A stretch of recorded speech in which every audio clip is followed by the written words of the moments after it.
Good day everyone. For today's video, we're going to discuss to you the different types, kinds, techniques, and methods of interview and interrogation to some serious crimes like human trafficking, money laundering, cybercrime, and terrorism. Plus, we will also explore the different kinds or types of the offenders of these crimes. Also, the knowledge and skills must possessed by the investigators. Money laundering is the process of disguising the proceeds of illegal activity as legitimate funds. Money laundering is derived from the fact that criminals attempt to clean their dirty money by passing it through a complex series of transactions and financial institutions until the funds appear to be legitimate. In interviewing and interrogating individuals suspected of money laundering, investigators use traditional interview techniques such as building rapport, asking open-ended questions, and using active listening skills. They may use more specialized techniques such as financial analysis and forensic accounting to identify patterns of suspicious activity and trace the flow of funds. Offenders may came from a wide range of backgrounds and may be involved in a variety of criminal activities. Some common characteristics of money laundering offenders include a willingness to take risks, a desire for financial gain, and a willingness to engage in complex financial transactions. Interviewers and interrogators must possess a range of specialized knowledge and skills. They must have understanding of financial regulations and compliances, knowledge of financial accounting and analysis, and experience working with specialized financial crime units.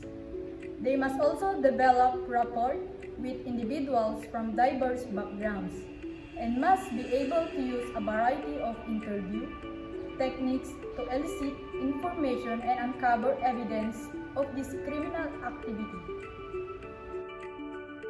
Here in the Philippines, one of the examples of these are the corrupt government officials who use their power to change their dirty money to good money. They invest the money and buy assets to make it clean and avoid paying taxes. Human trafficking is the legal trade of humans for the purpose of forced labor, sexual slavery, or commercial sexual exploitation. It is a form of modern-day slavery and serious violation of human rights. In interviewing or interrogating human trafficking offenders, investigators may use various techniques to gather information and evidence. These techniques may include building rapport, active listening, open-ended questioning, and using evidence-based interview methods to elicit truthful and accurate information. The types and characteristics of offenders in human trafficking can vary widely, may include individuals or organized criminals involved in recruiting, transporting, harboring, or exploiting victims.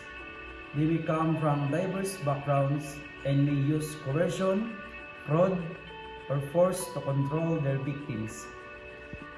The knowledge and skills required by interviewers and interrogators in human trafficking cases include a deep understanding of human trafficking laws and regulations, familiarity with trafficking patterns and tactics, cultural sensitivity, trauma-informed interviewing techniques, and the ability to recognize signs of trauma and manipulation in victims. Additionally, strong communication and interpersonal skills are essential for building trust and obtaining accurate information from both victims and offenders. Example, our overseas Filipino workers who are illegally recruited and abused by their bosses and forced to do bad things. Cybercrime.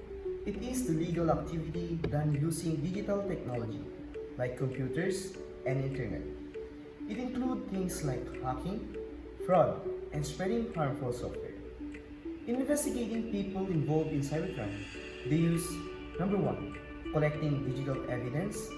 It means regarding and studying like computer logs and electronic messages.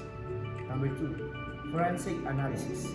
This involves using special tools to check digital devices for signs of cybercrime. Number 3 is the behavioral analysis. This is about the understanding the mindset of cybercriminals to question them effectively. The interviewers or the interrogator must have special knowledge and skills. This includes number 1, technical expertise. They need to understand the computer system and digital forensic. Number 2, legal knowledge. They need to know the laws related to cybercrime. Number 3, psychological understanding. They need to understand the behavior and psychology to communicate effectively with offenders. Number 4, communication skills. They need to be able to talk to different people and to get the trust to get useful information. The most common and most committed crime in the field of cybercrime is the one they call it the internet fraud or the scammers, the libel, and the cyber sex, the sex pornography or the child pornography. Terrorism is the unlawful use of violence or threats to intimidate or coerce a civilian population or government with the goal of furthering political, social, or ideological objective.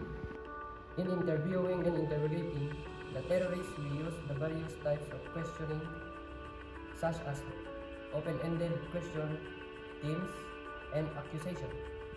The types of terrorists are the group of suicide bombers, the domestic terrorists, and they commit kidnapping, drug trafficking, extortion, and the assassination.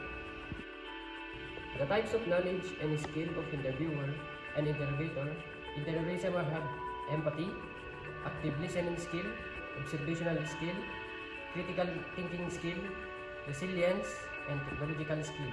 Example, here in the Philippines, there are two active terrorist groups, the Abu Sayyaf, who is founded in 1991, and the BIFF founded in 2010. They are the splinter group of the Moro Islamic Liberation Front, or the MILF. Their goal is to create fear, panic, and chaos in order to achieve political, religious, or the ideological objective such as political change, religious extremism, or revenge, and disrupting society. Thank you for watching. Hi! Mama Luisa, baka naman.